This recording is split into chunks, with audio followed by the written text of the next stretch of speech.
The Battle of Britain is about to begin.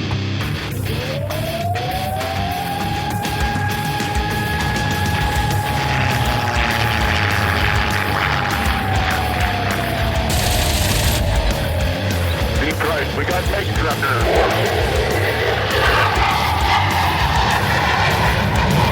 Let's follow a range on deep right. I do have that on the target right now. I've got a submarine right in front of me. I'm going after it. Right, I got him. Welcome back to the Lead Pursuit Podcast. Tonight, we're joined by Defense Wargamer, author of the Wargame Bandits 2, which, yes, I realize that's a crazy name for an aerial wargame, but it is the second edition of a game about bandits. David Redpath, thanks for joining us tonight. Hey, good evening. Thanks very much, Doug, and thanks for inviting me to Lead Pursuit. Absolutely. So you are far more cerebral than our usual fare that we have on here. So I had to get rid of the rest of the podcast. I had to get rid of the rest of the miscreants and the troublemakers, and get rid of all that so we can have a highbrow discussion about wargaming and game design and construction. So hopefully this will be something that everyone's going to find useful for us. I don't know how cerebral it's going to be. It's about 9:30, and I've got a BS here, so we'll see how it goes. Yeah, I'm on my second Jack and Coke, so I think we're probably pretty good there. So this may not be as cerebral as I'd hope. All right, well, let's jump into your background a little. So obviously you're a defense wargamer. You do a lot for a variety of services, countries, and things, and militaries. But let's talk about your wargaming background. How did you get started going down either miniatures-based wargaming, hex and counter wargaming, or any of that? Yeah, I guess I'm definitely going to age myself here, but the very first war game I bought was in 1973, and it was an SP. You are dating yourself. And it was an SPI board game, and it was called Suez. Sinai, as you were, Sinai. And it had three, Arab-Israeli conflicts built into the game, the one 48, 56, and 67. And then, of course, as I bought that board game, the very first one, which I bought from the States, from the UK, and of course, this was in the days before the internet, when you had to write letters to people and this sort of stuff. And it came through the post, and as it came through the post, the Arab-Israeli war started. So I was able. It's pertinent. Good timing. Great timing. So I was hooked, because I was able to follow the battles, on the maps. I was, introduced to my first, combat results tables and all this sort of stuff. So I guess, it's classic hex and counter war game. But I had, I was part of a war games club when I was a young guy, before I joined the military. And they were into every period of history, miniatures largely, not solely, but largely. Every period of history you could think of. I grew up in the northeast coast, so Jutland was quite literally due east of where I lived. Right. And the remnants of World War I and World War II facilities were all around me.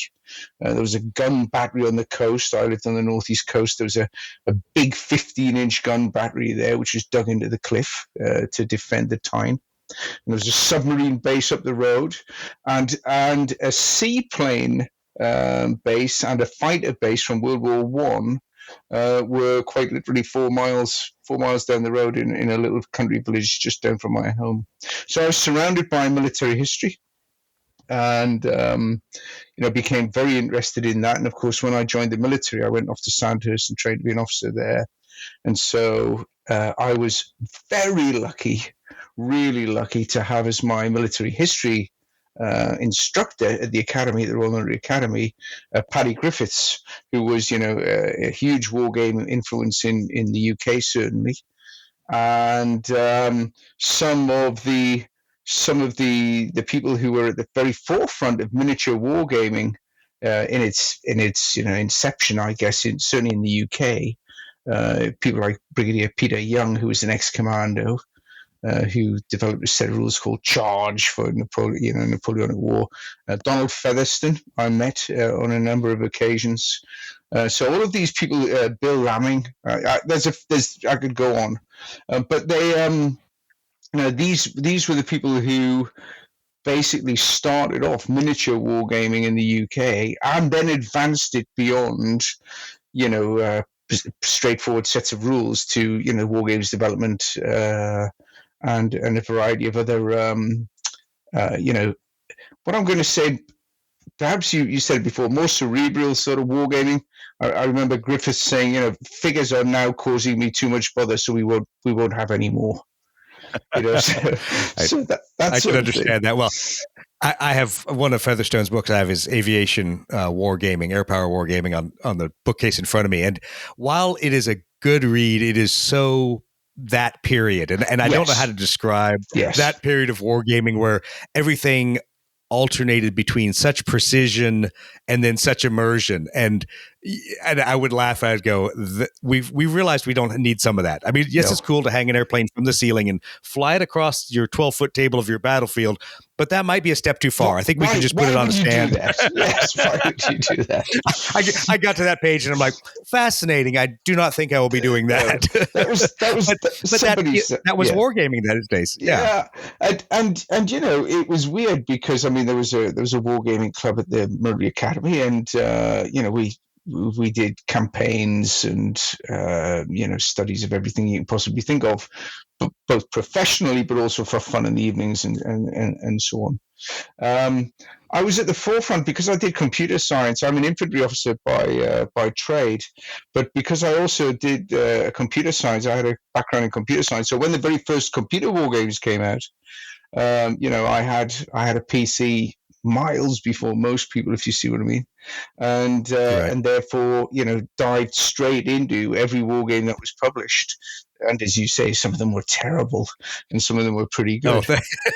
Some of them were awful. I just laugh how many hours I spent on tons of them. I mean, there were ones that were great, like Steel Panthers and games like that I really enjoyed, and I wish I could remember two of the strategic ones that I think were Microprose titles, but they were like a knockoff of Third Reich, but they were just as complex and took just as long to play. And having it on the computer really didn't save you any hours in the day. No.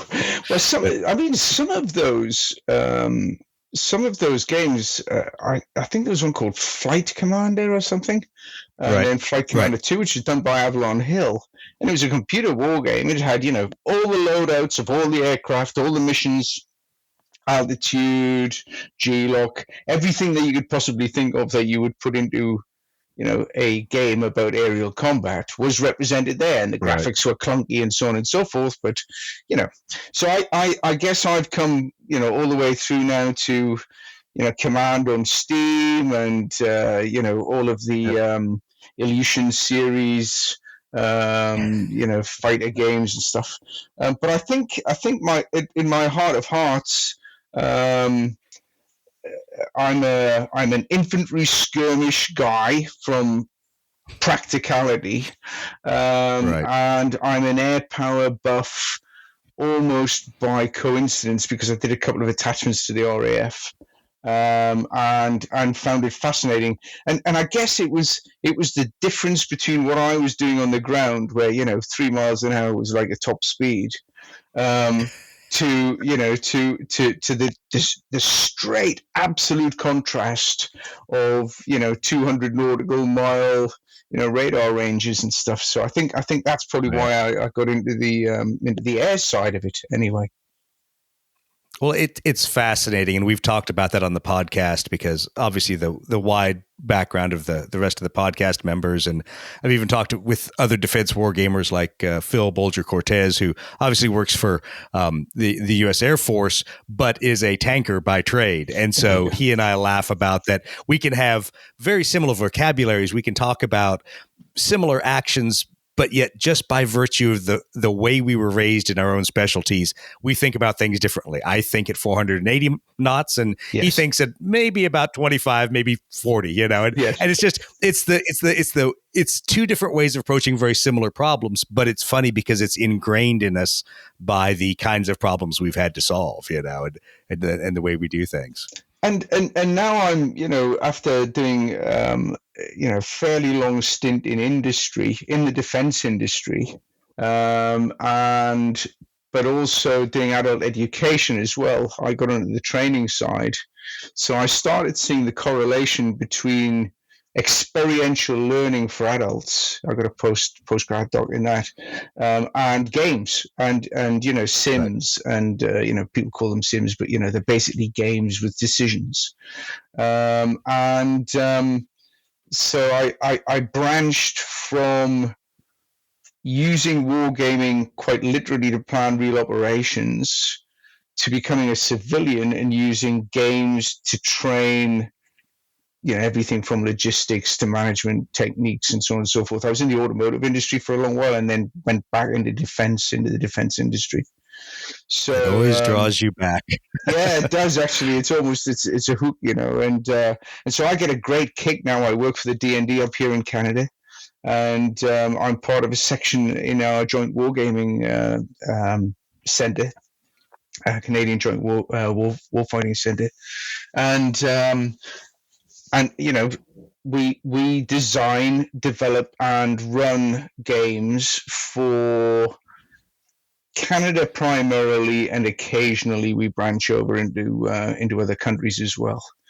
And right. and it's great to rub shoulders with people wearing green, blue, or blue again, and we are reviving wargaming up here in Canada. It was once, Canada has a pretty good track record on the commercial side. Steve Newberg and Cam Sims and Canadian Simulations and all that sort of stuff. And in fact, quite a lot of the main software wargaming companies are based up here right. as well, in Montreal and Vancouver. So it's got a great history of wargaming in Canada, but the professional side of wargaming had basically fallen into disrepair as it had in the States. I was about to say we worked much better, and it's fascinating to talk to Mitch Reed and Phil and those guys and see the things they've brought back, because every service is different, and yes. Mitch and I have talked on podcasts about the different culture of wargaming for me in the Marine Corps versus him in the Air Force. And from day one as a Marine officer, I was raised in a culture of wargaming. We did tactical decision games. Yeah. We did all kinds of training without troops, toots, or those things. We did all those kind of what we would consider war games, but of course it was way too cool. This was tactical. This was not, this is really not wargaming. But it was wargaming at its core, and that was interesting for me going through my career to see how easy it was for us to walk into an event and view it as a learning experience and say, okay, we're going to try to not shape this to our preconceived notions. We want to see, does the layout work? Does the strategy work? Does the tactics work? What are the takeaways? But you talk about the wargaming influences. I was always happy that when I went to be a forward air controller, and when we started doing our call for fire, we had one of the old school puff boards that had the little smoke puffs that would come up through the boards. You probably remember those. We had one of those, and that was my favorite little war game, was because it was considered training, and I got to sit in there and call for fire and watch little things blow up and smoke come up through the board. And people are like, "You're enjoying this way too much." I'm like, "It's a game. This is fun. Yeah. Why can't we all have fun and train?" Yeah. So there's a lot of military influences. Yeah. My last posting, in actual fact, was as chief instructor at our machine gun and reconnaissance school, which is part of the support weapons wing in the UK. And of course, we had mortars, anti-tanks, right. And we were co-located with basically the artillery school and all the forward air observers. So we were used to having training events which sort of verged on the edge of games But until somebody Right. said, well, how much is it going to cost if we mess this up? All right, okay, we'd have to actually use All right, it. let's script it. Let's get rid of the whole gaming piece to it. Yeah. I fought that for years as an instructor at Marine Aviation Weapons and Tactics Squadron. How much do we want to game versus how much do we just need to do an exercise to train people? And yes, unfortunately, most of us instructors wanted to game. We wanted to find out how things would work. But the flight hour budget and the training budget was for people to prove they could, use their actual TO weapon or their airplane. So, well, I knew we were going to go down a rabbit hole, and to warn the podcast listeners, this may be a long episode. You may be here a while. We have a lot to talk about, and we love dropping down rabbit holes. But why did I drag you onto this podcast? So, obviously, Sebastian Bay and I have talked about a lot of things. I'm a huge fan of their Georgetown University Wargaming Society. Really enjoyed getting the socks beat off of me by their members of their society when I decided to show up and play his Littoral Regiment game there. Yeah. But I saw your discussion about different types of morale in wargaming by domain. So breaking it down to land, sea, and air, and how the three innately have different morale impacts. And then if you're going to put that in a war game, which, yes, you should, that's the foot stomper of the day, how do you do that? And what are the key differences? Because I think most of us are products of land wargaming and maybe a little bit of naval. But when we think morale, we think of squad leader. We think of victory game series, the combat series, or ambush series. We think of direct morale impacts. We think of, even in the sci-fi world, like Warhammer 40K, units break, they rout, they may or may not rally, and then they become combat ineffective. But in that discussion with Sebastian, you all really painted that the three domains have different morale to start with. And so let's just talk a real quick summary of the differences between land, naval, and then air morale in y'all's view. Yeah, the lecture that I gave, the talk that I gave with Brianna Proseviet from my shop, we both work in the same section, came about, first of all, because Sebastian, I love Sebastian, he said, I want you to do something on GUWS. You pick the subject. I went, no better than that. Yeah, that's a tough one, that one, because you can talk about anything really to do with wargaming. But the morale bit of it was part of a previous lecture which I'd given in Connections about the fact that wargaming, generally speaking, doesn't represent morale very well, and a couple of other things like surprise and fog of war and stuff. And there was a whole host of different things. That was on Connections North, But when I sat down with Brianna, we said, okay, so morale then, what's it all about? And are we building it into our games well enough to represent the real situations that we find from history sometimes aren't represented in a war game, and you'll get, units fighting to the last man, which nobody ever does unless you're Japanese, by the way. The pros and cons of having high morale at a tactical level, but then how an operational level can also influence how good a tactical unit is before it even gets to gets on the ground. And as we were doing it, in actual fact, it's precisely what you said. I was looking at ground factors primarily. I was going, okay, flanking. We know flanking is very effective. We know that indirect fire is very effective at breaking morale. And we're looking at all of the various facets of what broke morale.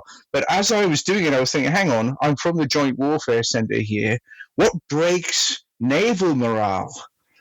And Right. I'm a huge naval fan. I actually write naval wargames rules as well for convoy actions and stuff.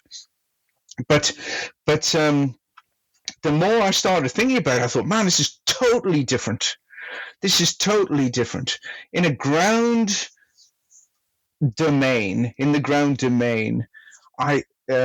morale basically is broken and achieved by a number of factors, and you can list them out. And almost any set of wargames rules, whether they're commercial or professional, will have the factors that do that.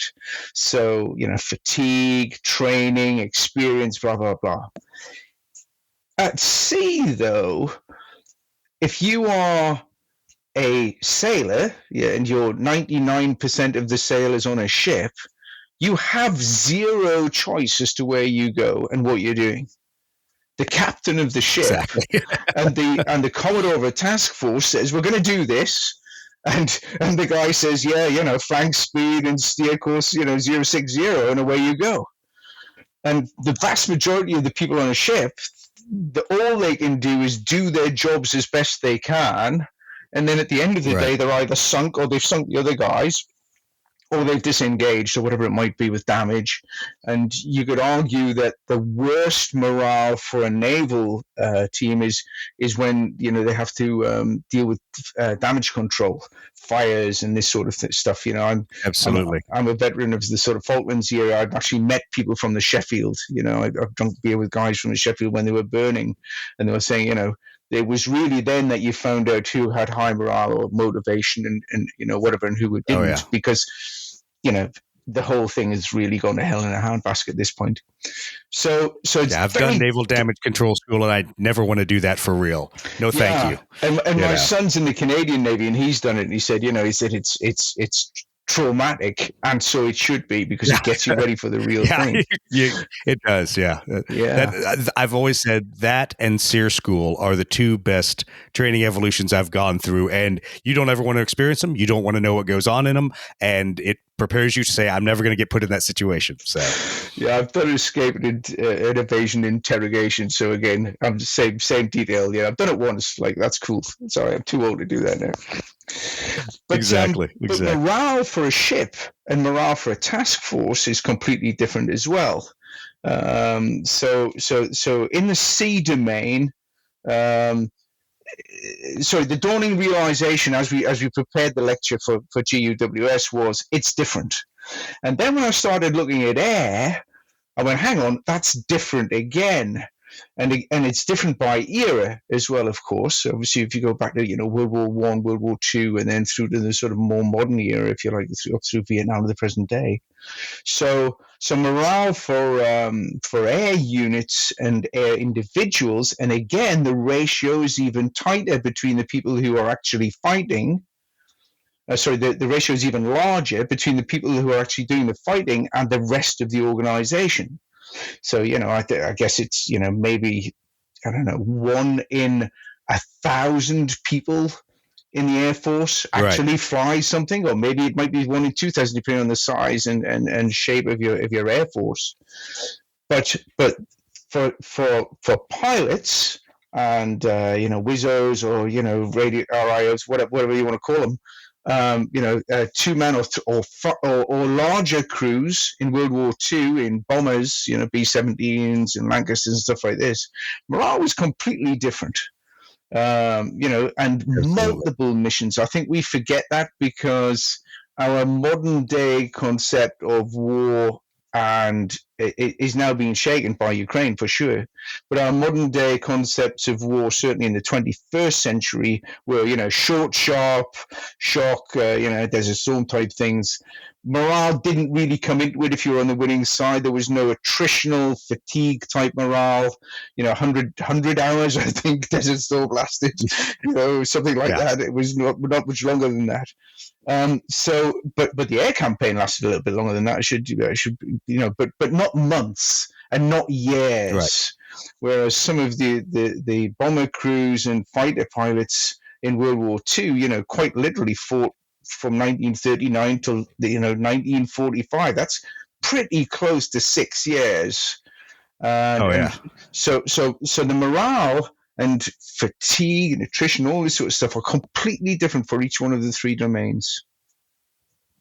Well, and this is a good segue into one of the points that you had made, that morale and motivation are two different things. And a lot of times people get those confused. And it's especially in a world of short conflicts, a world of without the fatigue of long operations, that gets confused. And I think, at least in the modern era where people see those two brought separately, is in counterinsurgencies, where you see morale versus motivation. You can have highly motivated units, well-trained, high esprit de corps, but do not have high morale on month 5 of a 6-month counterinsurgency, or for even the Army guys that I worked, month 12 of a 13-month deployment. Yeah.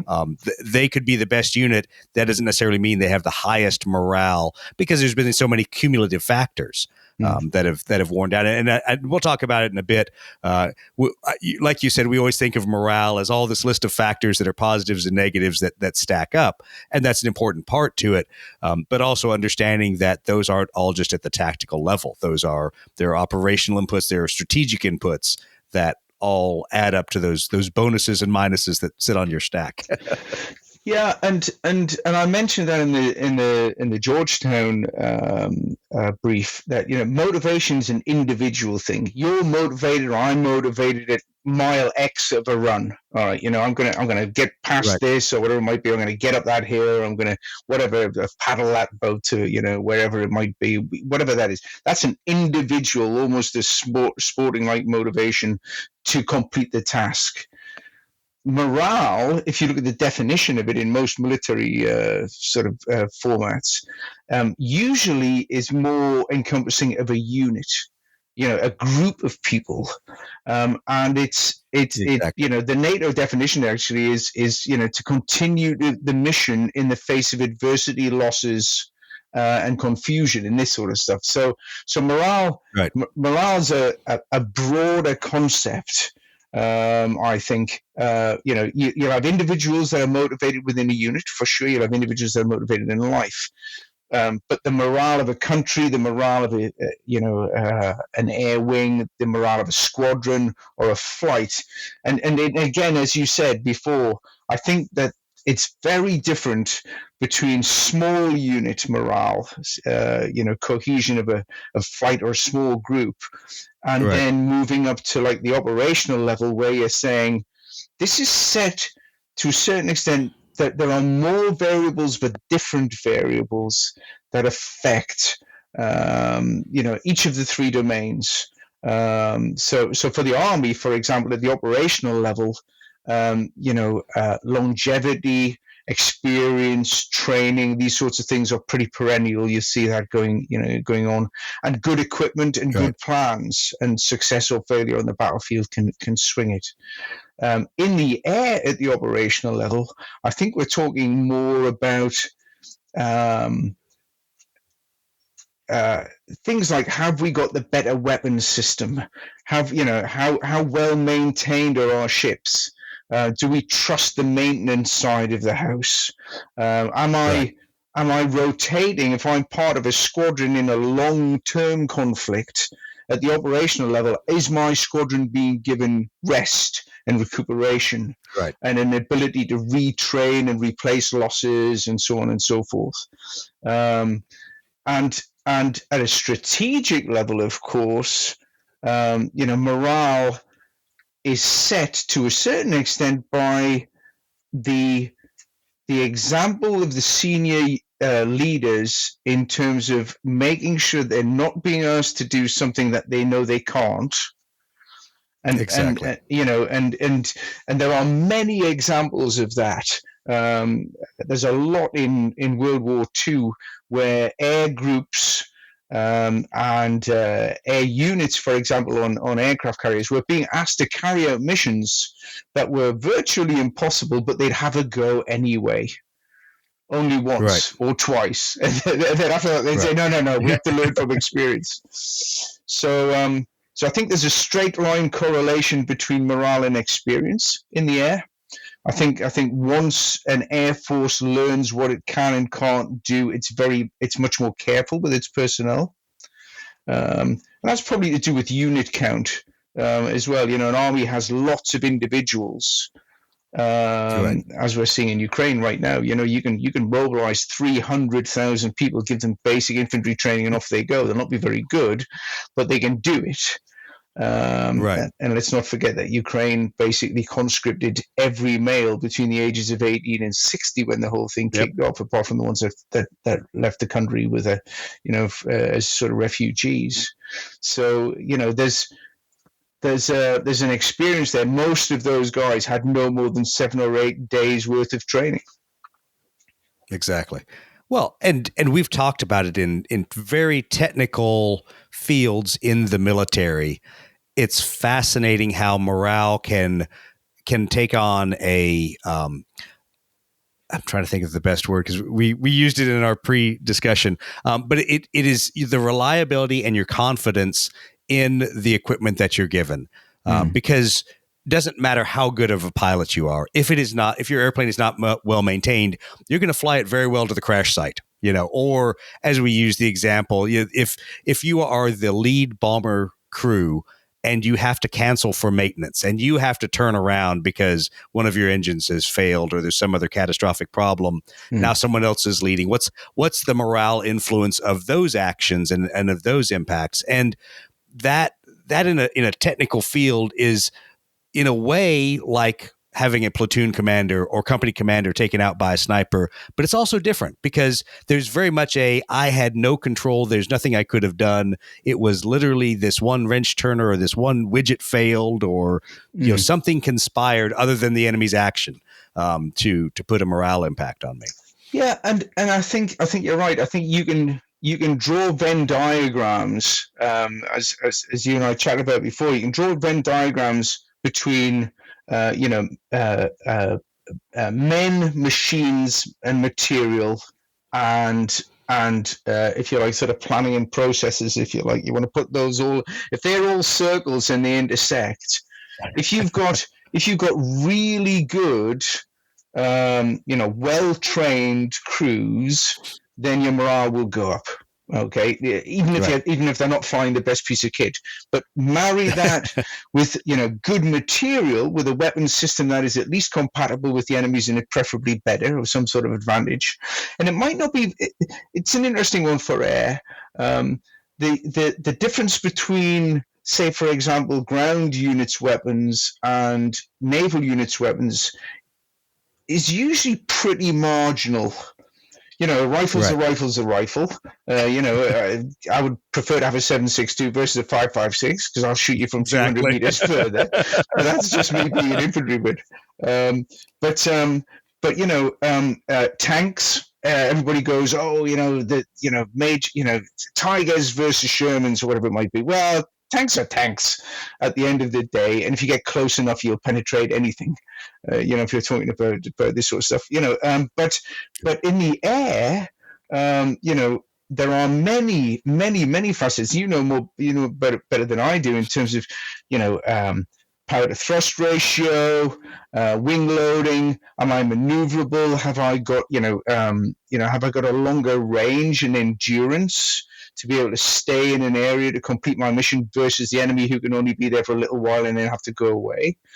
There's many examples from World War II where high morale units, very experienced, for example, German fighter pilots who'd fought in Spain and Poland and over France and were now fighting in, say, the Western Desert or over Malta or wherever it might be, massively experienced, and their planes had, up until about 1941, been pretty much the best on the block. Messerschmitt 109s and Fokker 190s and stuff like this. But then, as soon as the Allies start to get reasonably trained people, but in better planes, then now we've got a slightly material advantage there. Okay, starting to creep in, and then of course you've got the whole of that logistics chain behind you.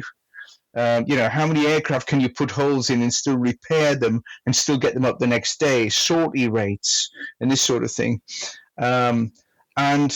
I'm glad you brought up logistics, and I'm glad you brought up sortie rates, because the problem is in the discussion with our UK counterparts, it is the innate superiority of the Spitfire that won the Battle of Britain and basically the entire war. Has nothing to do with the nuts and bolts of keeping those airplanes flying or actually putting fuel, bullets, and all the logistics into them. So thank you for that.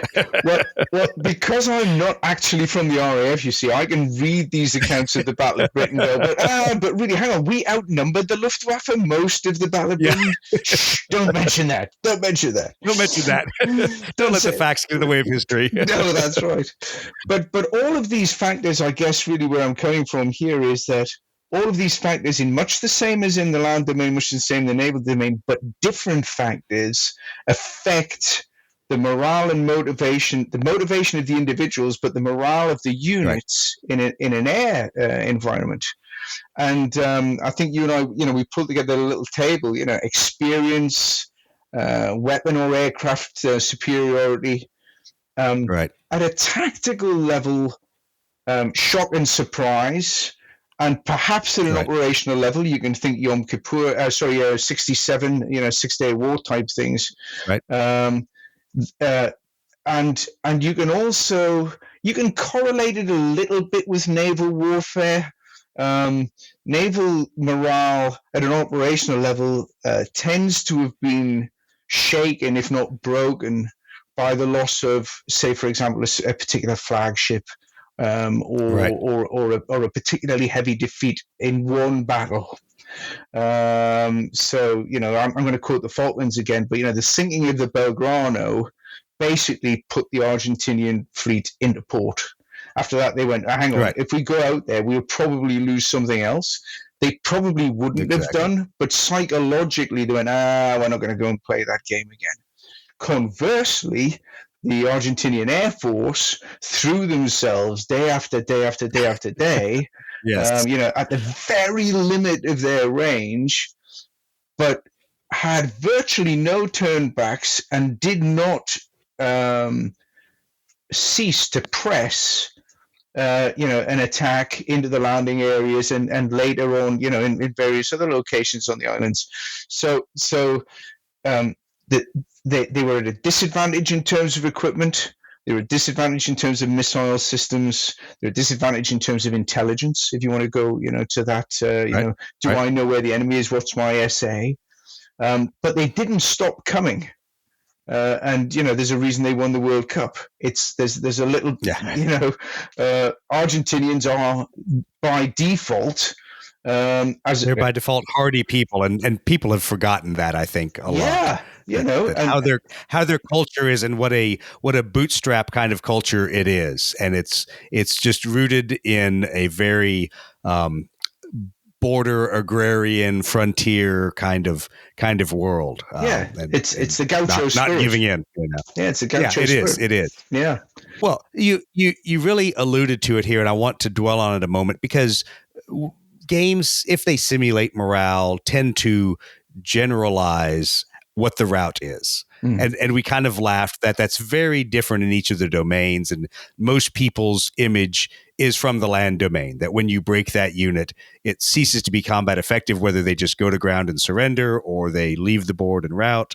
But obviously, we've discussed in a naval battle, you don't have a vote. You're going wherever the captain says you're going. And if he says you guys are going to the last torpedo, the last shell, and the last watertight door, that's what's going to happen. You may have very low morale as you're fighting that ship, but there's not a whole lot of a route there. So failing a morale check on a ship looks very different than for an infantry unit.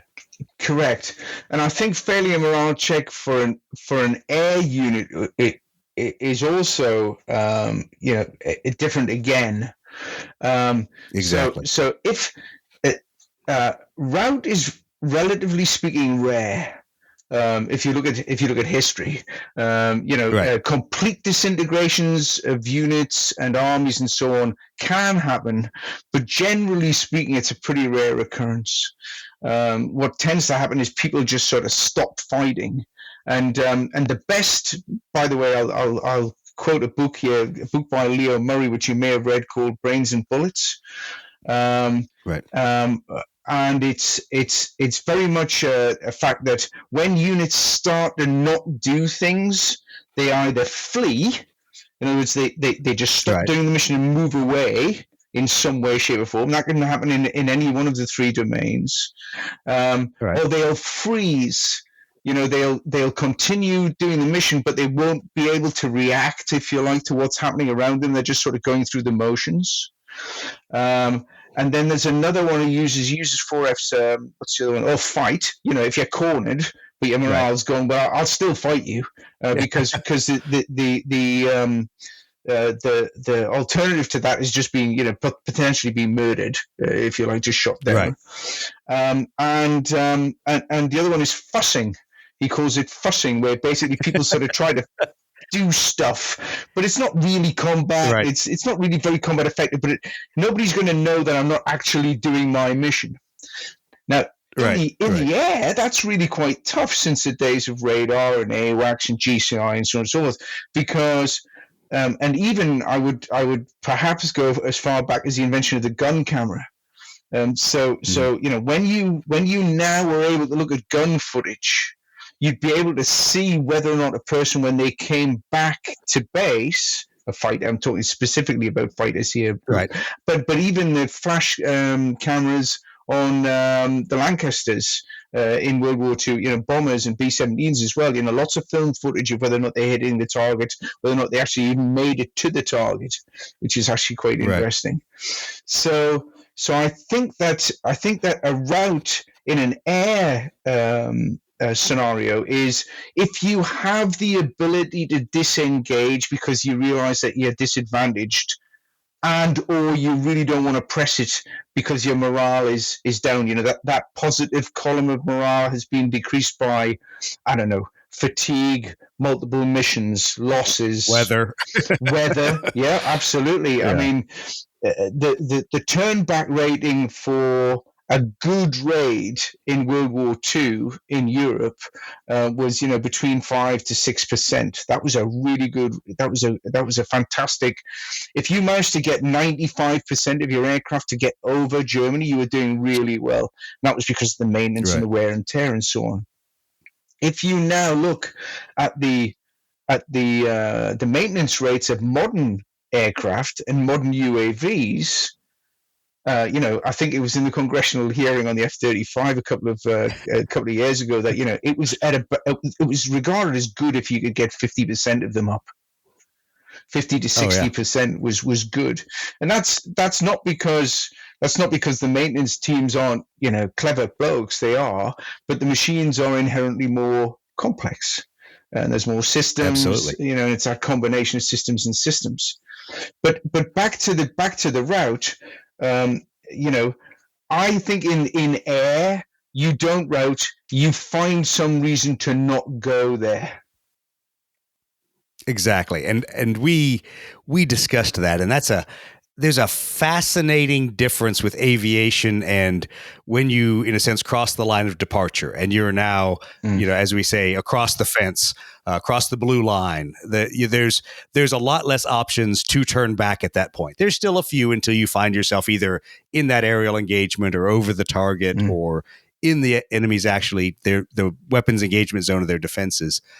But I think that's an important point, that a lot of people, when that morale fails, it has to fail early, or the decision to make the choice to leave the fight has to happen early. Because once you're committed, you fall back into the I'm pinned in a corner. I have to fight my way out of this. You know, we were talking about examples, and you know, the F-16s over Baghdad, and you've got stroke flight where, you know, as I was saying, from my perspective, the poor Dash 4 pilot who is being engaged by multiple Iraqi SAMs has seen one of his wingmen get shot down, is out of airspeed, out of ideas, and you could hear it in his voice. His morale is extremely low, but he knows that he has to leave. He has to get out of that target area. And so it's a very interesting piece. And I would be curious. I know some people that were in similar flights, but be curious what his morale was once he left the target area and was able to stop, decompress, put himself together, land the plane.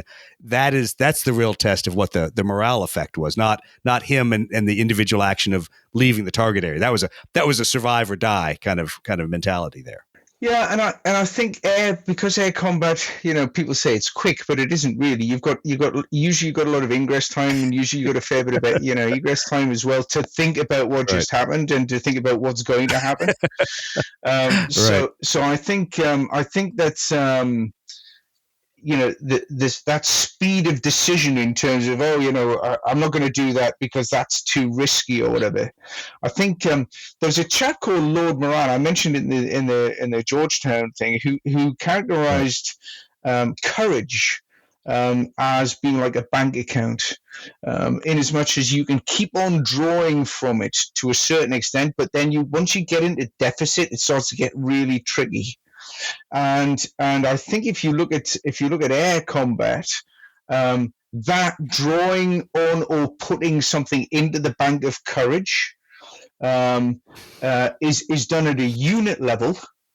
To begin with, right. But then rotating squadrons in and out. The amount of missions that were undertaken, say for example over Vietnam, because there were some pilots and some bomber crews, third pilots and bomber crews in Vietnam who did mission after mission after mission after mission after mission, and then came back for a second tour and so on and so forth. But that was pretty rare. Right. In general, people did a year and then they got out. All right, or got out. They were rotated back to the States or wherever it might be.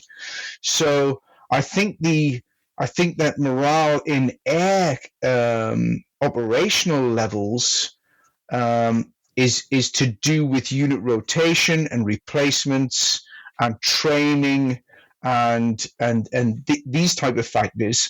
In a tactical situation, it's that sets the scene. So if you're like, when the board game starts or when the game on the table starts, the morale condition of those pilots and the people who are actually flying the planes, in fact, I would say more so the leaders, flight leaders and squadron leaders and so on and so forth, has been shaped by what has happened in the campaign or in the timeline leading up to that. Right. Then you've got the actual war game or the game or the mission or whatever it might be, and that is much more shaped by circumstances, fast losses, situational awareness loss, jamming, all of these sorts of things. Anything that makes people not sure about what's happening tends to decrease morale, I think, very quickly in air games. And I'll use the example. Oh, go ahead. Yeah, and I'll use the example of in Bandits 2, you have situational initiative. And so it is that combination of situational awareness, but morale effects and the unknown and all of those things that wear on your decision-making ability, because as you said in all the Fs, one of those is freeze or fidget or whatever, their term for find a useless task to do. And I've been that person myself when you are so overwhelmed that you cannot concentrate on anything but the most mundane task, and that's what you do, even though it may not contribute to the mission, but you can think about it. So I think there's something to be said at the tactical level for those things piling on and taking away your ability to properly react. They're not causing you to rout. They're not causing you to turn back, but it is weighing upon your own personal decision matrix so much that you're not thinking at the top of your game and you're not perceiving the enemy or the battlefield the way you should. And there are many historical examples, and I've got quite literally a library full of books about air combat and air campaigns and so on and so forth, which I used as research for Bandits too. But one of the things that came out was strong and hard for me were the fact that losses, sudden immediate losses can break, and I think I mentioned before, I'm a huge fan of Lee Brimmigan Wood's Wargames, Burning Blue, absolutely, Downtown, and Elusive Victory. If I could find any of them other than Red Storm, I would have bought them all, but they're only on eBay for multiple hundreds of dollars, so I don't like his games that much. Well, I bought them all as he was doing them because I was fascinated, but he has this type of situation built into most of those games where flights will become just combat ineffective. They might have only lost one plane, but if that plane happened to be the flight leader, you can guess that the rest of the guys who are probably not as experienced, certainly in his historical ones, are not going to be able to react as well. And it's very interesting. I was talking to some of our RCAF guys up here, the Canadian Air Force. We're doing a war game for them about manned-unmanned teaming. And one of the things that came out was the fact that in live, virtual, and constructive war games, professional war games, the effect of the loss of somebody in a simulator as part of your team has not the same effect as the fact that you've just seen somebody have their plane quite literally disintegrated, half a mile to your right or left or whatever it is. Oh yeah, because and that was one of the things one of the things we learned a lot was when there's no fear of death in some of these events and there's no repercussion, people will either push too far or they won't react the same way they would in combat. And we saw it all the time with our forward air controllers that simulators were great for them. It was a great way to improve upon their training.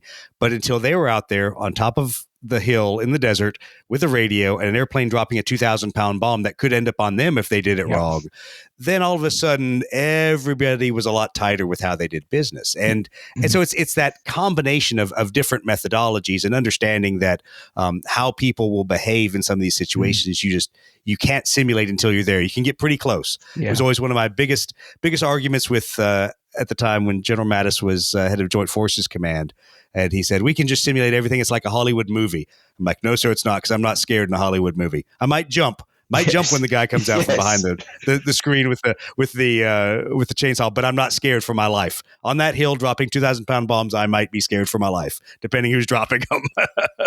And interestingly enough, when you look at some of the great sort of aerial disasters of history, whether it's Schweinfurt, the ball bearings raids or whatever it might be, the only way in which air forces learn to change doctrine and change tactics is unfortunately usually by real losses.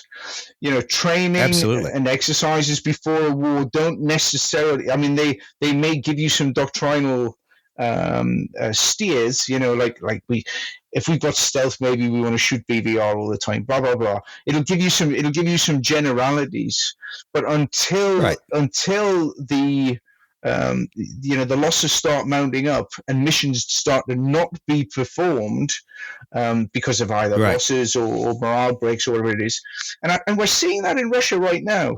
The Russian Air Force basically wiped out the Ukrainian Air Force in the first sort of 48 hours, basically, although, we don't want to mention that. But basically, they no one ever mentions that. No, don't mention that. It's okay. But then they realized that if they flew over mainland Ukraine because their SEAD, missions, suppression of enemy air defense missions weren't being effective because the Ukrainians were being pretty clever at hiding their SAM systems by not revealing them. They eventually went, oh, hang on, this is crazy. Why do I actually need to fly over enemy territory here? Because all I'm doing is losing people. And so, that's not a break in morale. That's a sensible tactical decision to not do what's killing lots of your guys.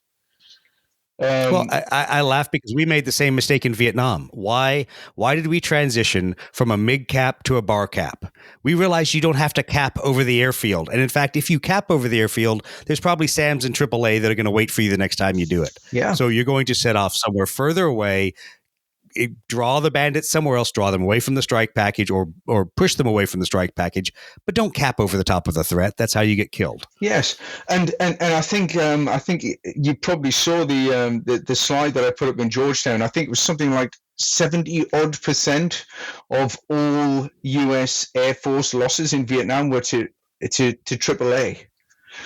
Oh yeah, well, and that's been strategically misinterpreted in games forever. SAMs didn't actually they look at that number, but morale-wise and tactics-wise, they were. Impact.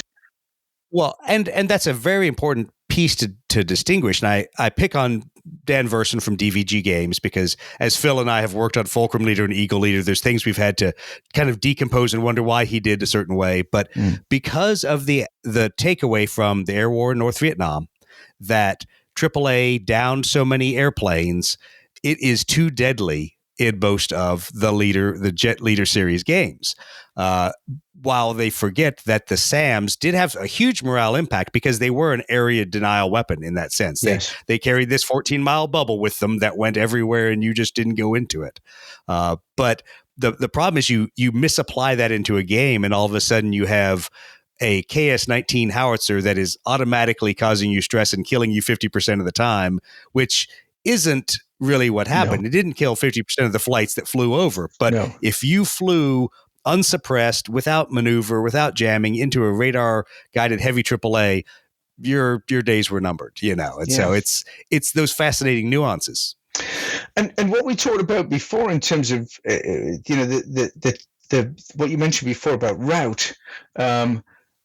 Let's not forget, at an operational level, an Air Force can often disengage its squadrons from an enemy in order to be able to either help them recuperate and regenerate and repair the aircraft if they've been damaged and so on and so forth.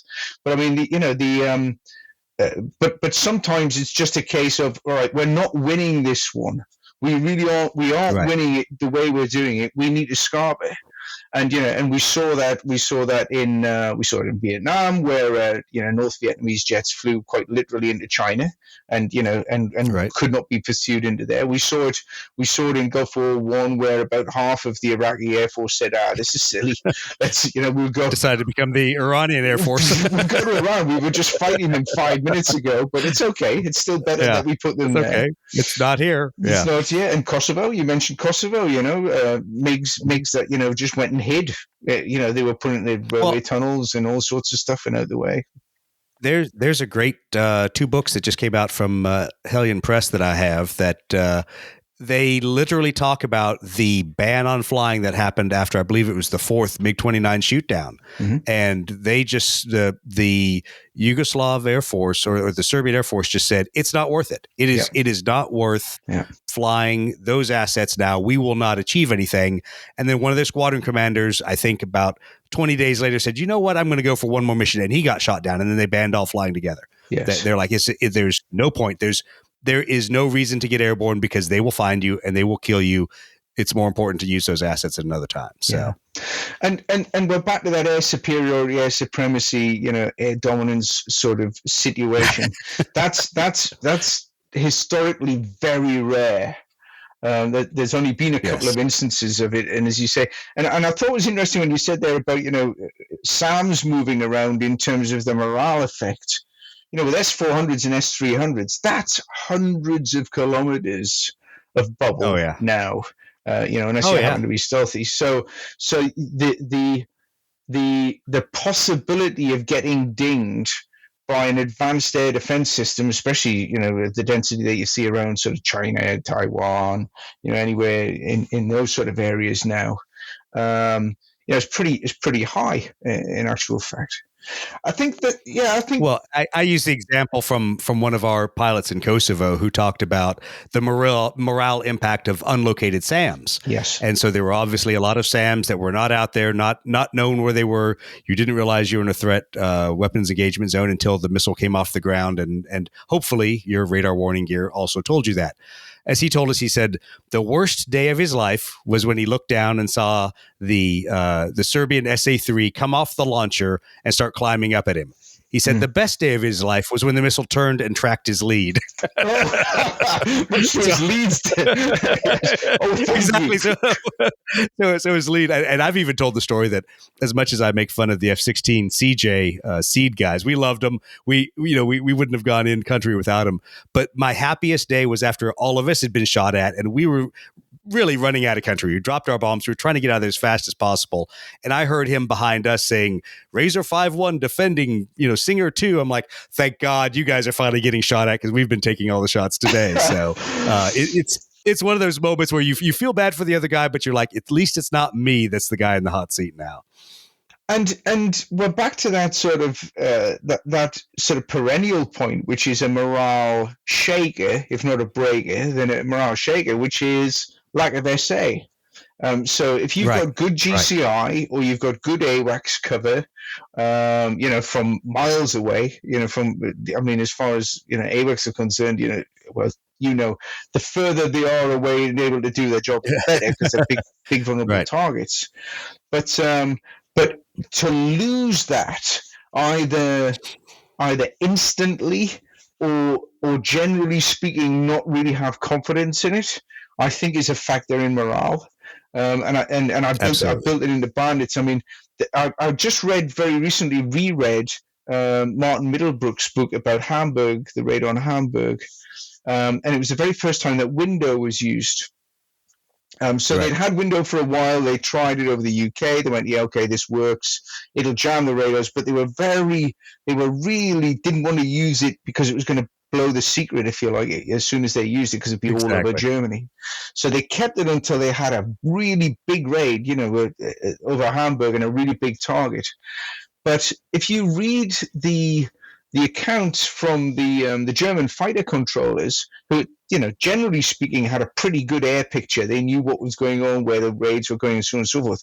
That first couple of days when they used window, they were saying to the fighters, land. We don't know what's going on. We have no idea where the bomber stream is. We have no idea if you're going to be, getting caught by intruders, whatever it might be. We just don't know what's going on. And their default not the default setting, their reaction to that was, right, guys, just get on the ground until we figure this out, or go far away until we figure this out. Go land over there for a bit, refuel, and then we'll see if we can figure it out. And that lasted for about 4 or 5 days. But the shock factor. Now, Clausewitz, I hate quoting Clausewitz, people should laugh it, but he said that surprise is a transient factor. Yes. It doesn't last forever. It lasts for a very short period of time, and then people will figure stuff out. Other classic examples of that are the fighter air controllers on the carrier groups in the Pacific in World War II. Right. To begin with, it was an absolute mess, complete mess. Nobody was able to control fighters. Nobody was able to direct fighters. But gradually, as time went on, they changed their system within the CIC, I guess, to a certain extent anyway, with the air control bit. And then as soon as they did that, the morale of the fighter squadrons on the carriers went up and up and up and up and up. Because it went, okay, I'm now being vectored onto something, this is not going to be a suicide mission. They're not vectoring me, below a whole bunch of zeros. They're telling me what height to be at, which direction to be at, and so on and so forth. So that has a huge morale effect. Battle of Britain, I think I told you the story about, I'm from the northeast of England, and the Germans actually tried to attack from Norway only once. Right. And the Hurricane Squadron that was scrambled to meet them over the North Sea found that they were actually outnumbered about 2-1 by the German escorts. And the flight commander famously had a stutter, and his wing, his second flight commander, said to him, can you see them? And he said, yes, I can see them. He said, well, what are we going to do? And he said, I don't know, I'm trying to fucking figure it out. But exactly, this wasn't morale. This wasn't his morale going. It was the fact that it was like, oh, hang on, I've now seen them, and that his radar coverage out that far was minimal. He was getting no direction at all. Right. It was a pretty much a miracle in the weather as to whether or not he could actually even see the target. So when he saw them, it was the shock of the appearance of them actually being in the right place, and he was in the right place at the right time. So, you can have a very pleasant morale shock. Yeah, well, and I've seen firsthand. We talked when we did the pre-discussion for this. We talked a lot about the influence in the aggressor and adversary communities of morale, and how that works into everything. And I saw it firsthand many times as an instructor when we would use our U.S. tactical advantage and take away the GCI or the AIC of the bandits. And based on their tactics, they were so adherent to that it was a morale detractor to them hugely. And there were numerous times that the bandits would come into land and I'd be there as one of the instructors, and they would look at me and go, "Why do we even go flying? We orbited around, couldn't hear anything, and you just turned in and shot us visually." They're like, "Were we a couple $1 million training aids?" I go, yes. We were validating that you had 0 SA, your morale was at the lowest point, and you let yourself get bounced. So, but it's one of those. It's a cumulative morale and fatigue thing. You can only stay at a heightened sense of alert for so long, and even on a combat air patrol, when it's an exercise and the enemy is out there and they're going to bounce you, and in this sense the students' wave of attack aircraft is coming, it's just hard to stay sharp the whole time and stay at the top of your game, even as an aggressor pilot, and they get worn down over time and get bounced. And I think that's a really interesting point, Doug. The ability of combat experienced aircrew to pass on knowledge and key facets. We talked about doctrine, through the ages in the air, and how it has a huge effect on both the survivability and therefore the experience and morale of aircrew.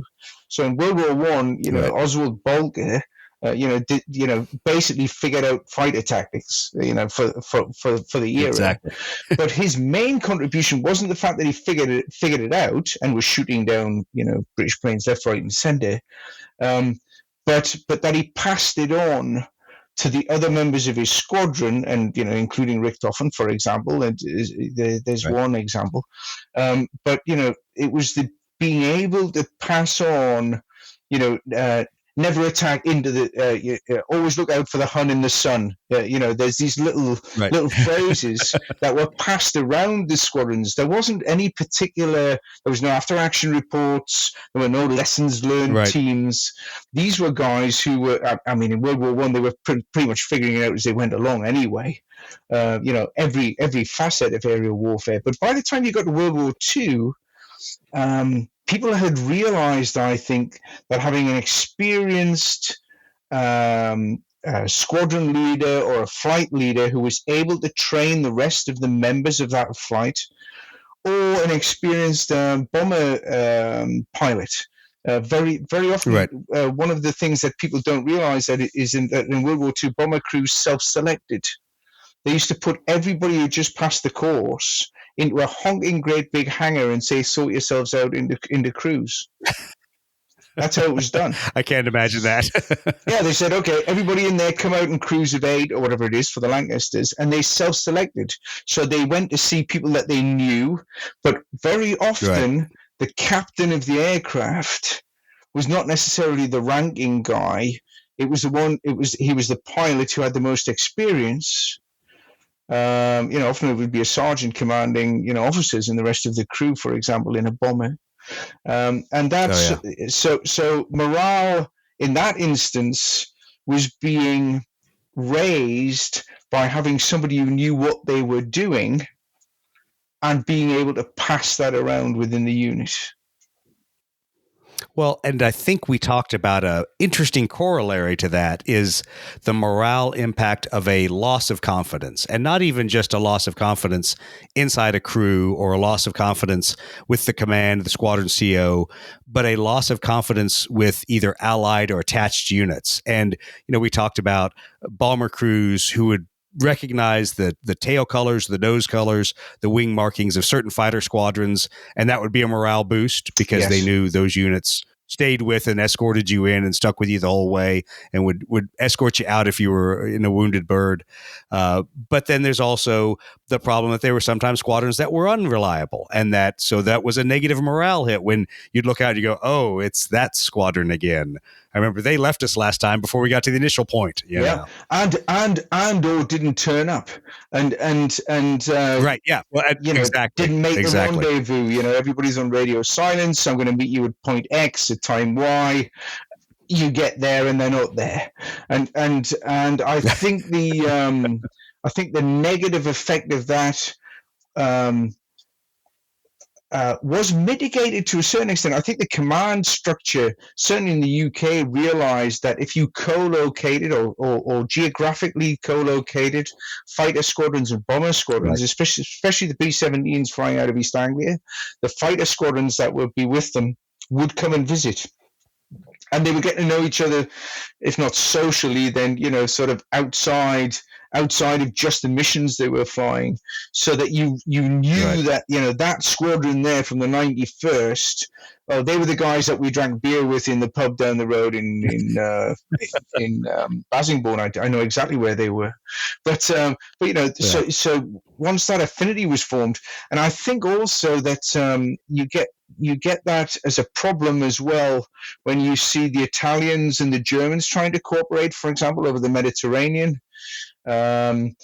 Not so much in the Pacific, because generally speaking, the British were fighting in one bit of the Pacific, the Americans were fighting in another bit of the Pacific, and the Japanese were fighting. They didn't have any real allies, if you like, other than themselves.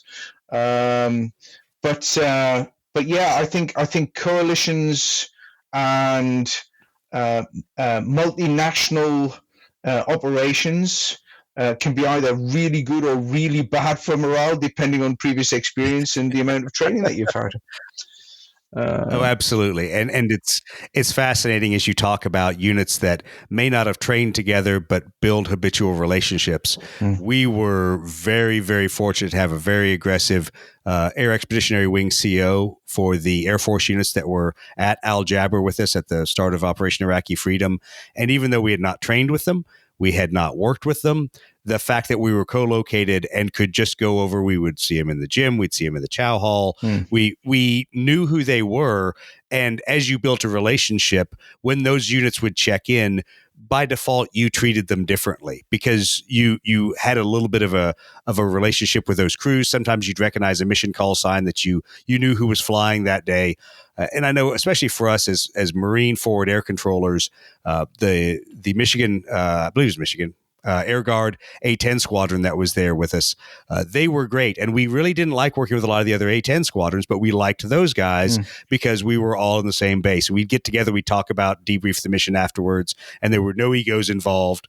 So we felt like we could go out and execute the mission. And it was good to have that as a joint kind of Air Force and Marine Corps world, because it was funny in a sense.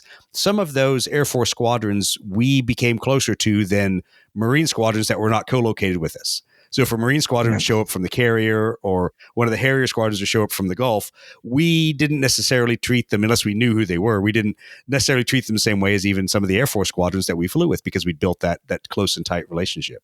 And I think that's a really interesting point, because with a professional, not conscript, not wartime unit mix, your ability to be able to get, say, for example, the AWACS to work with the Special Military Defense unit, who then works with whatever strike unit it is, and for them to actually work together consistently to the point where they trust each other, and it almost becomes instinctive, but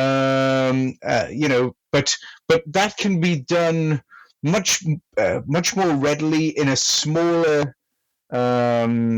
peacetime environment to a certain extent. That training can take place, whereas I think in if you look back at the large wars, units were quite literally cobbled together and thrown together, and I don't think we should ever underestimate the hours and hours and hours of training time that were done by, say, for example, the Empire flying schools, here in Canada, who were training air crews up, and down in the States were training air crews up to go across to Europe way before the US got involved.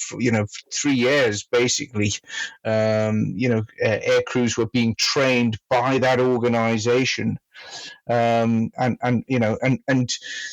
what is it? I think it's if you survive the first 5 missions or something, your chance of survival went up in World War II by like 80% or something. Exactly. So, every hour that they could do. Interestingly enough, the Germans never compromised on that. Even when they were getting bombed, nightly and daily, and when their fighter production was disrupted. It never really went down, but it was disrupted a fair bit. They never compromised on the amount of hours that they used for training, and the only time that they had to compromise was when they didn't have the fuel. And that was really late in the war. It was like 1944. Up to that point, they never shortcut the training time because they realized just how vital it was.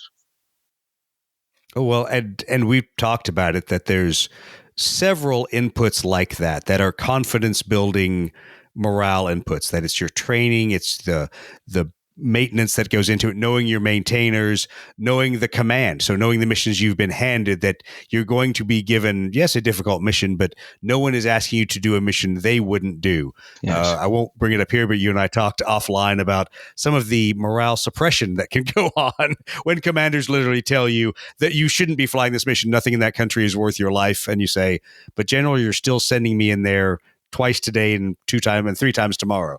Yeah. So it's fascinating. The levels of interaction is from the operational and the strategic level, and the decisions made there, that the impacts they have down on tactical unit morale. But what we haven't talked about is the impact to the conduct of the conflict of morale impacts to commanders and staff and, in a sense, supporting agencies at the operational and strategic. Because when their morale starts to fail or starts to be degraded, that then has a second or third order consequence on those tactical units because of the level of support they're receiving or the information they're being passed.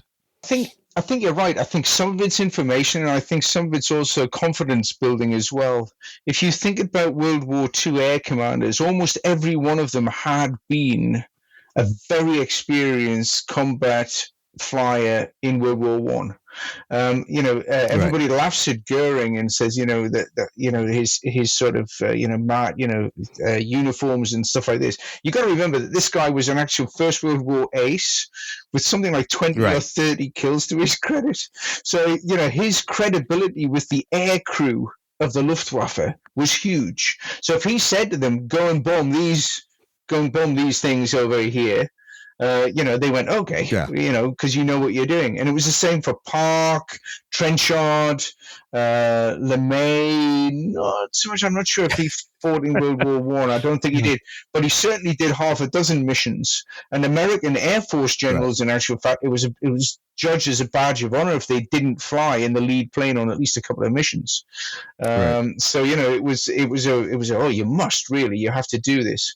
So I think there's 2 things. One is, do you trust at a squadron level, at I'm going to say at a tactical level, do you trust that the leaders who are sending you in, know what they're doing and are coming from and are coming from, if you're like, your street? They have street cred. Okay, they would never have used that phrase, but they have street cred. Bomber Harris, who sent all of the, the bomber command night raids in, was absolutely adored by his guys, even though they knew that, a large percentage of them, 25%, I think, of bomber command were shot down and killed or wounded. So, it's a huge loss rate. But they never questioned Harris's logic, his tactics. He never launched a raid in bad weather except for one, which was a mistake, where they lost, a whole bunch of people to icing and stuff like this. So if the weather wasn't good, they didn't go. If the moon was too high, they didn't go. He kept back units from the fight because they hadn't been trained correctly on, a new piece of kit, targeting system or something like this. So knowing that the leadership cares for your survival permeates down through the organization. And I think I mentioned a really weird little side note. Balbo, who was the commander of the Italian Air Force in World War II to begin with, and who was a huge, like a man way ahead of his time. He organized training for bombing in large numbers. He was an expert in anti-aircraft artillery. Was instrumental in getting really good Italian aircraft into the Italian Air Force. Fast, maneuverable, all this sort of stuff. A guy who shaped the force. And in the first week that Italy went to war, maybe the second week that Italy went to war, was flying to Benghazi to go and take command of the Italian Air Force, who were about to attack with the Italian army into towards Cairo, in Egypt. Right. He was shot down by his own anti-aircraft gunners over Benghazi harbor and killed quite tragically. And if you want a real interesting what if, all right, don't shoot him down and put him into a Western desert campaign and have a really smart Italian air general commanding the Italians in the Western desert. Whoa, It's completely different. Yeah, I think there's a lot of impacts, and there's a lot of decisions made off of higher commanders' morale, and then the follow-on effects of that.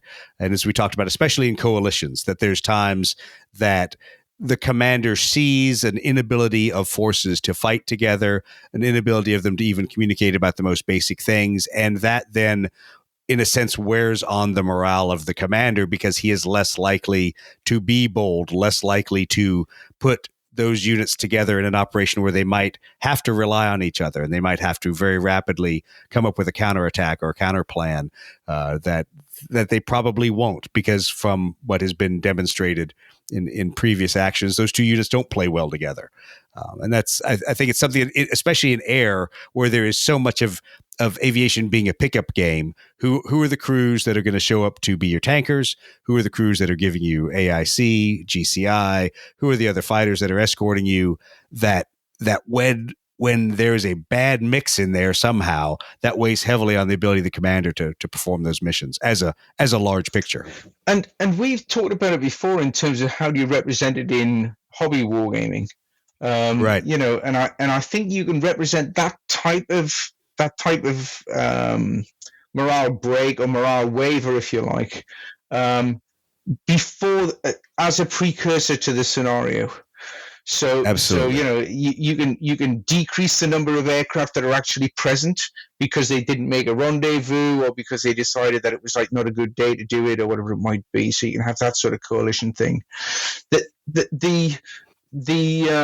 The other thought that I had, just as you mentioned it there, Doug, was that there are some historical instances of air forces being really duffed up, being really, smacked around, and I'm thinking specifically of the British and the Americans in the in the Pacific theater in World War II.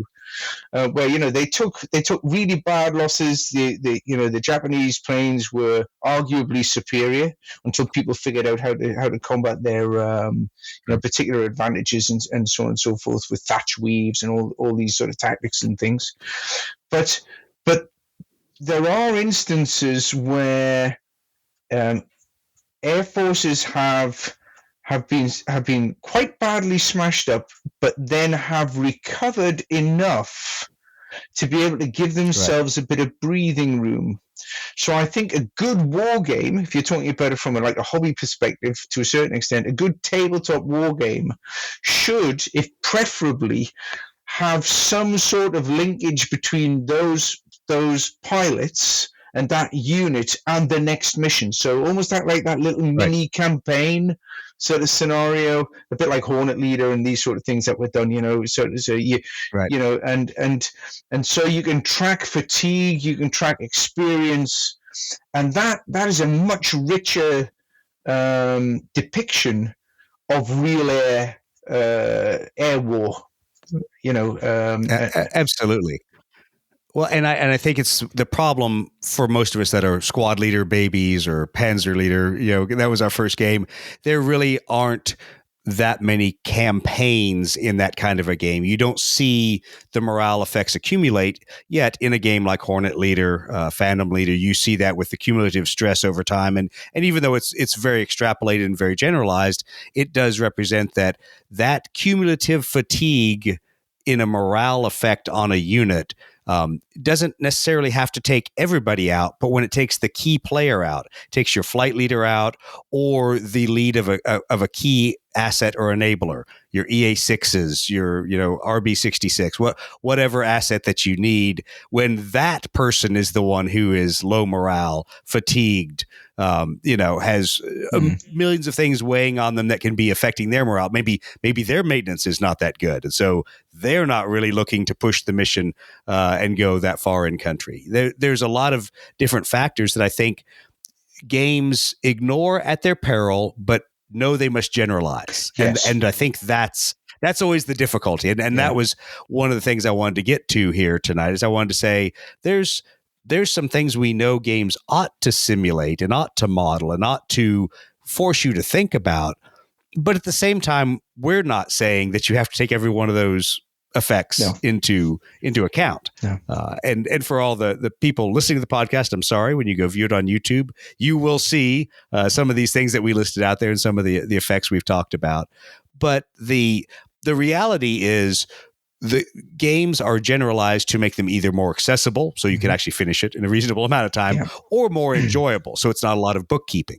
But I think that you and I would agree that there should be, for it to really simulate the entire air domain, there must be some sort of morale effect. And likewise, kind of that output of the whole morale system, there must be a negative impact. There can be some positive impacts if you're feeling good, but there needs to be aircraft that don't go on the mission, air crews that don't fly, people that just aren't at the top of their game. As we talked about a few days ago, the fact that you can see negative morale cause people to either second guess their actions in combat in a moment of decision where they should guide the weapon to the target, or they should engage a specific target, or do something at the behest of one of their controllers.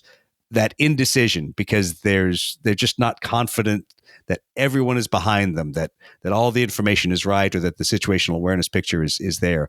I think games should model that, but let's keep it fun. Let's not make it Third Reich. Yeah, and I think yes, and I think that is the point. And I think that's as a war games designer professionally, but also as a player on a for fun bit.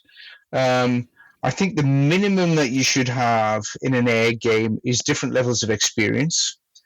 Right. I think that the minimum that would make it, and it doesn't have to be complex, ace, experienced, novice, great, that'll do. All right. Let's give them some advantages where it might be.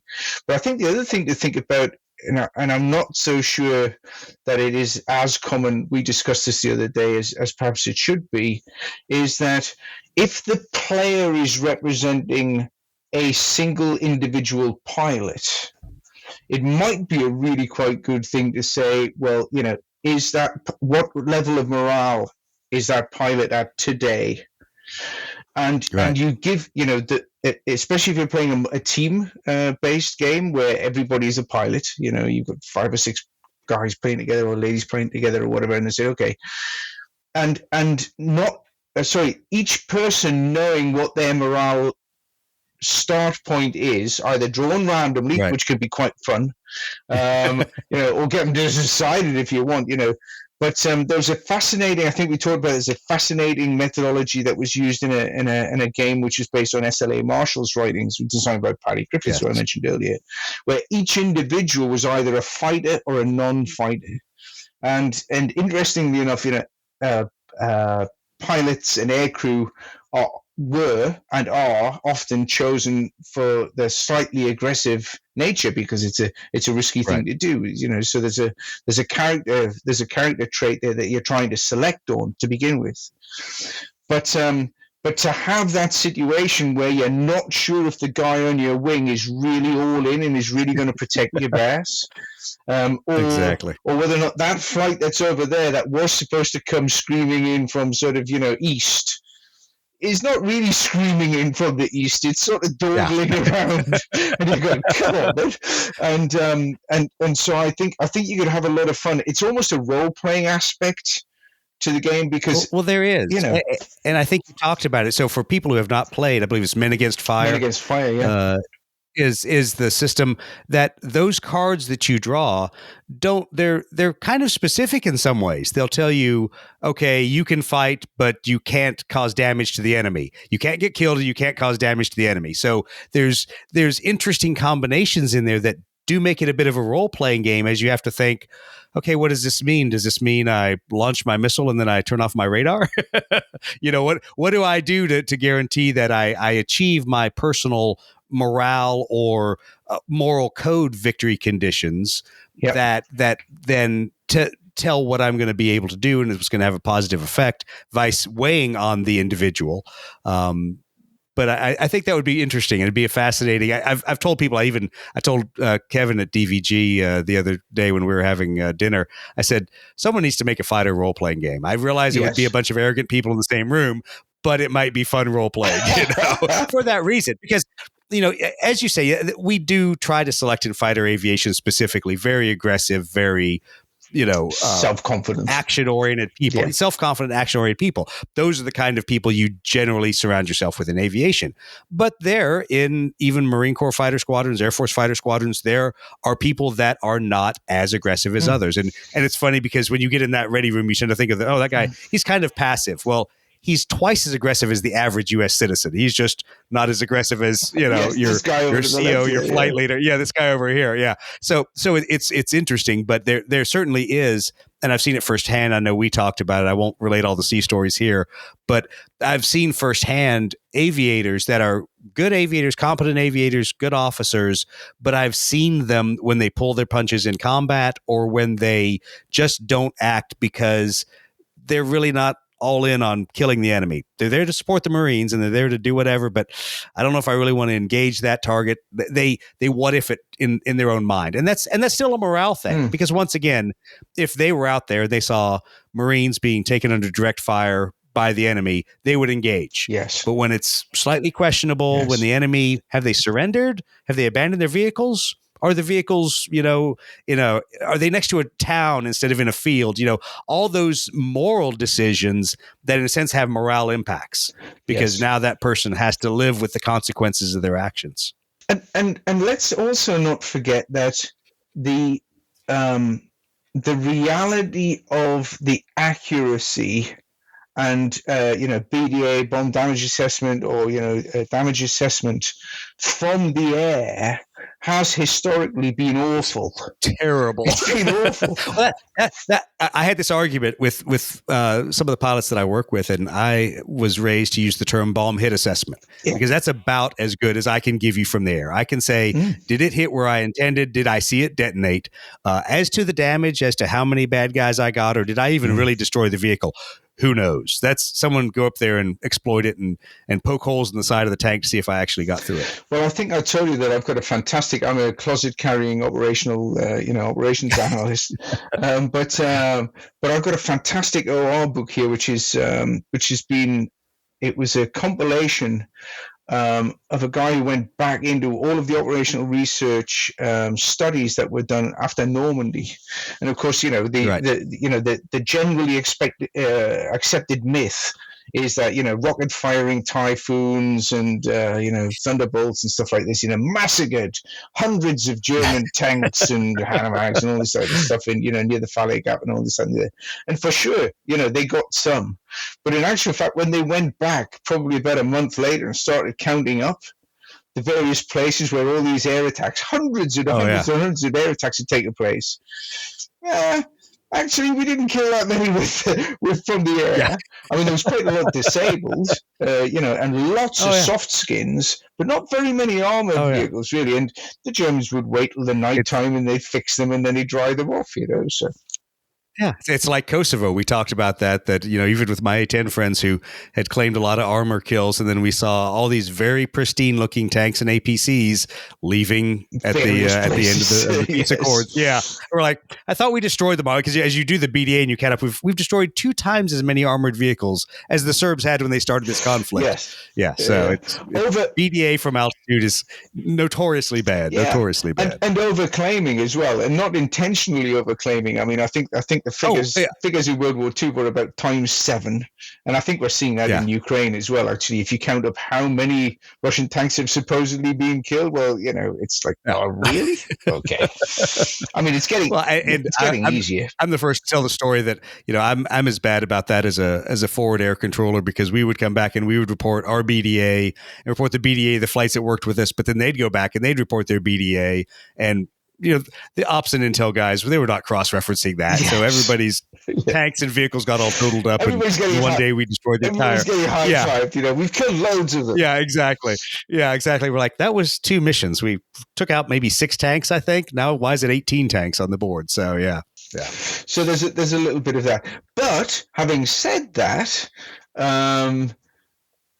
I think there's probably psychologically something interesting going on there, in as much as, I want to think that I shot this down yes. Because, and as I say, gun cameras, obviously started to try and bring a little bit more accuracy to it. But, I want to feel that I have risked my life and I got something and I came back. And, and again, it was one of these ones where experienced flight leaders and experienced squadron leaders were going, okay, then, so we think we've done this, but did you really see it going to the sea? Yeah. Well, no, he had smoke coming off him. Really? Did he have smoke coming off, or was that from his exhaust? So to me, the best example of that is the Russian MiG pilots in the Korean War.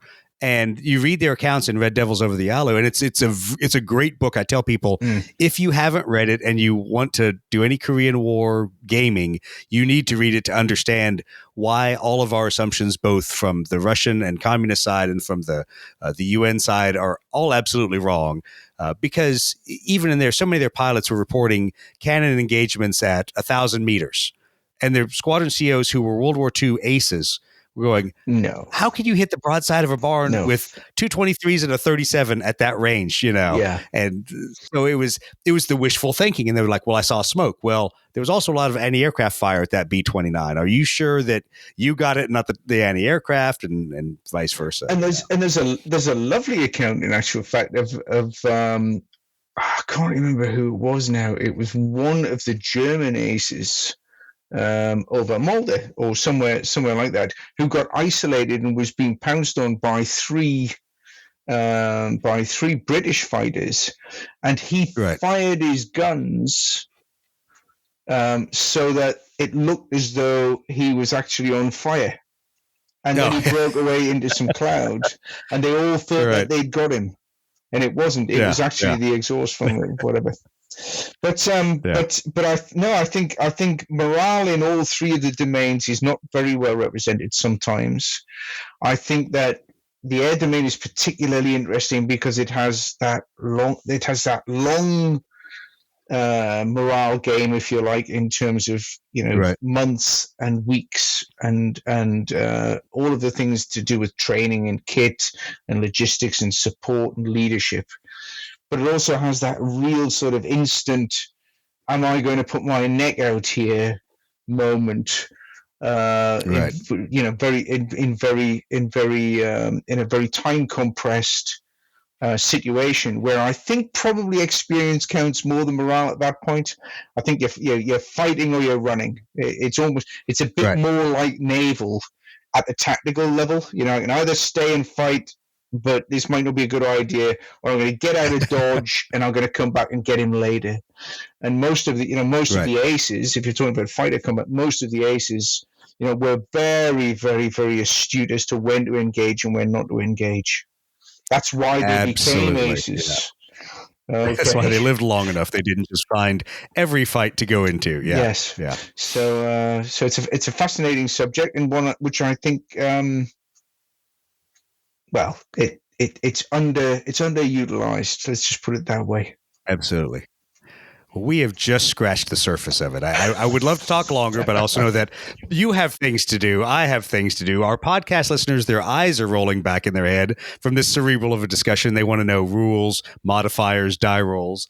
But this has been awesome. I really appreciate you taking the time to discuss morale in aviation wargaming and its impacts and the things that we can model, the things we should talk about, and the levels, because I think the really important takeaway that we forget a lot of times is in aviation, so much is encompassed in the scenario. Yes. And that all of those external factors have to be worked into the scenario because you really can't deal with them at the tactical level, but they've shaped the battle up until the moment of engagement. And so they're critically important, but they're not something you're going to look on a table or roll a die. It's going to be built into the construct of how many aircraft do you have? What is the starting skill level of your pilots? What is their starting, in Blood Red Skies, we talk about advantage level.